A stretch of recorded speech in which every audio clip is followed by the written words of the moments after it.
ഈ കാണുന്ന video ഉത്രാടത്തിൻ്റെ അന്നെടുത്ത video കേട്ടോ. ബാക്കി നമ്മൾ തിരുവോണത്തിൻ്റെ അന്നെടുത്ത വീഡിയോയും കൂടി രണ്ടും കൂടി മിക്സ് ചെയ്തിട്ടാട്ടോ ഞാൻ ഇട്ടിരിക്കുന്നത്. അപ്പോൾ ഉത്രാടത്തിൻ്റെ അന്ന് ഞാൻ സ്റ്റിച്ചിങ്ങും കാര്യങ്ങളൊക്കെ കഴിഞ്ഞ് 7 മണിയൊക്കെ ആയിട്ടുണ്ട്. അത്യാവശ്യം നേരത്തെ വരായിട്ടാന്നൊക്കെ പറഞ്ഞാണ് പോയത്. പക്ഷേ കുറച്ച് വൈകിപ്പോയി, കുറച്ചധികം വൈകിപ്പോയി.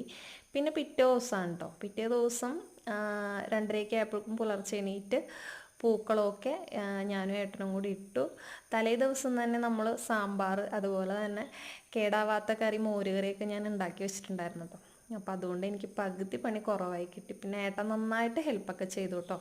എല്ലാം അരിഞ്ഞും അതുപോലെ തന്നെ തേങ്ങയൊക്കെ ചിരകിയൊക്കെ എനിക്ക് തന്നിട്ടുണ്ടായിരുന്നു. പിന്നെ നേരം വെളുത്തിട്ടാട്ടോ നമ്മൾ കോലം താഴെ ഇട്ടിട്ടുണ്ടായിരുന്നത്. മഴ ആയതുകൊണ്ട് നമുക്ക് പുറത്ത് പൂക്കളൊന്നും ഇടാൻ പറ്റിയില്ല.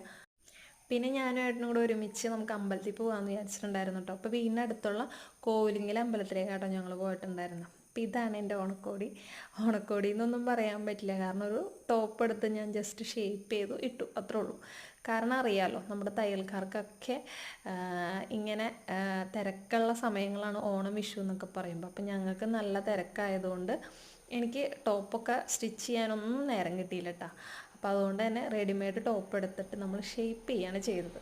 പിന്നെ നേരെ വീട്ടിൽ വന്ന ശേഷം ഞാൻ വേഗം തന്നെ ചുരിദാറൊക്കെ മാറിയിട്ട് ഒരു സാരിയൊക്കെ കൊടുത്തൊന്ന് ഫോട്ടോ ഒക്കെ എടുക്കായിട്ടാന്ന് പറഞ്ഞിട്ട് നിൽക്കുന്ന നാട്ടിൽ കാണുന്നത്. അങ്ങനെ ഞാനും ഏട്ടനും കൂടി കുറച്ച് ഫോട്ടോസൊക്കെ എടുത്ത്. ഈ ഒരു ബ്ലൗസ് ഞാൻ മുന്നേ തയ്ച്ചിട്ടുണ്ടായിരുന്നു കേട്ടോ. നിങ്ങൾക്ക് ഓർമ്മയുണ്ടോയെന്ന് അറിയില്ല. ഹൈനെക്ക് മോഡലായിട്ട് ചെയ്തതാണ്. പക്ഷെ നല്ല ഭംഗിയുണ്ടായിരുന്നു കേട്ടോ. എനിക്ക് ഇഷ്ടമായി. റെഡി ആവാനൊന്നും സമയം കിട്ടിയില്ല കേട്ടോ. പിന്നെ വന്നു കഴിഞ്ഞിട്ട് പായസവും അവിയലും മാത്രം ഉണ്ടാക്കാനുണ്ടായിരുന്നുള്ളൂ. ബാക്കിയൊക്കെ ഞാൻ ചെയ്തിട്ടാണ് പോയത്.